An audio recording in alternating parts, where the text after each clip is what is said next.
Hi, my name is Joseph Parker, WBO champion of the world, and you're watching Sporting Icons. Okay, so we're hearing that January the 15th will be the date that Anthony Joshua and Francis Ngannou will have their press conference, and it will take place in London. Will they have one in Saudi? Who knows? But apparently that seems to be the situation. Now, there's also talk on this card of both Deontay Wilder and Zhilei Zhang. Now, is that against each other or against other opponents? We'll have to wait and find out for sure. But if it's against each other, I'm up for that. Of course. I mean, Zhilei Zhang said that he would love to fight Deontay Wilder. He said that on numerous occasions before, but of course that was before Wilder lost to Joseph Parker. But Zhilei Zhang, people want to see, what was it just stylistically you're just better than Joe Joyce after those back-to-back wins?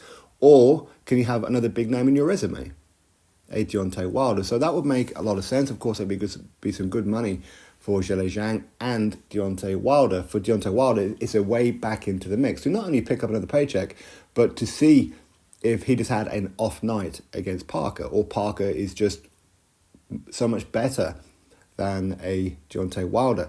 But there's a WBO interim World Heavyweight Championship up for grabs, isn't there? Zhilei Zhang is WBO interim World Heavyweight Champion, and of course, WBO mandatory. So if Wilder can beat Zhilei Zhang, who's obviously not as fast or as elusive as a Joseph Parker, but he punches obviously a lot harder.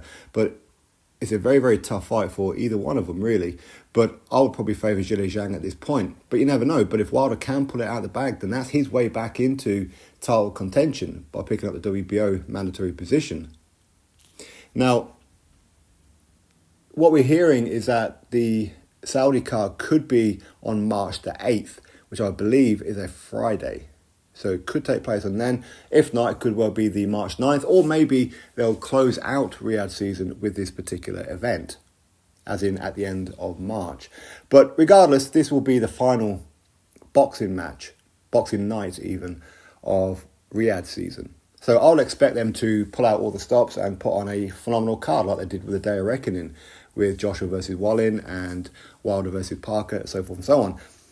So I would imagine that you probably see quite a few of the faces who won on that card and potentially even lost on that card as well to appear on this one and others. And I fully expect not only Eddie Hearn and Frank Warren to be working together on this one, which apparently they are, but the induction of Ben Shalom on this card as well.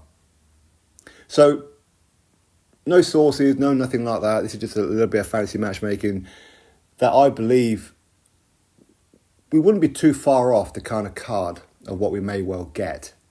Not fight for fight, of course, but something along the lines of Joshua versus Ngannou, of course, Zhilei Zhang versus Deontay Wilder, Joseph Parker versus Filip Hrgović, which of course, Filip Hrgović is the IBF mandatory.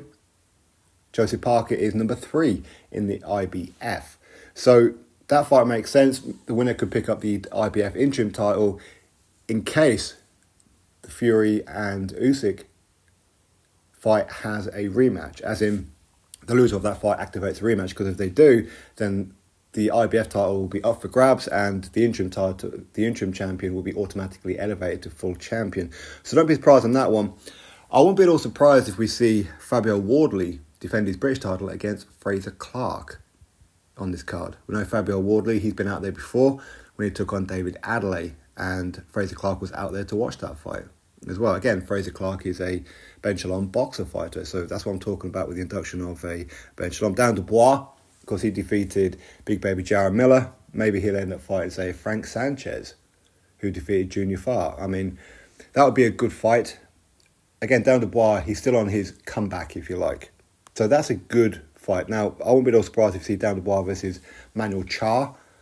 I don't particularly want to see that fight, but I understand the reasoning behind it. It's for the WBA regular belt, isn't it? So that get Dubois back into position. But I prefer it if it was someone like a Frank Sanchez from a boxing fan's perspective. Joe Joyce, I fully expect him to be on this card, as do I with Martin Bakole. So Joe Joyce, Queensbury, Frank Warren, Martin Bakole, Ben Shalom, boxer. That'd be a very interesting fight.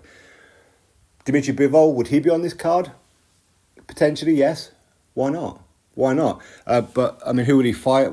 We know the Saudis want him to fight Beterbiev for the undisputed light heavyweight world titles. But again, that would be dependent on how the fight with Callum Smith goes for Artur Beterbiev.